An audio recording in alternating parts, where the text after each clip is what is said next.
on ne peut pas se sentir français, aimer la France, quand on a une autre appartenance à une autre nation en même temps. Alors moi, je vais vous dire les choses très factuellement. Quand on est binationaux, on a deux nations en soi. Donc, on a forcément une double allégeance. Qu'est-ce que ça veut dire? Qu'est-ce que ça veut dire? Ça, c'est une formule qu'on entend au RN depuis des années. Entre la France et un autre pays X, eh bien, on a une allégeance au pays X et à la France. Mais c'est suspect, ça? Non. Ce que je dis, c'est que pour monsieur lambda ou madame lambda, ça n'est pas très important.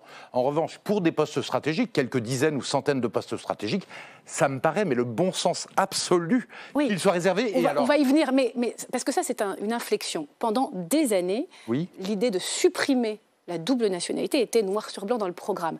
Est-ce que ça veut dire que c'est pour vous intrinsèquement incompatible? De toute manière, il est impossible d'avoir deux nationalités. Il est impossible de la supprimer. Parce que certaines nationalités, on ne peut pas abandonner la nationalité marocaine. Donc c'est un problème très complexe. Donc c'était une bêtise de le réclamer.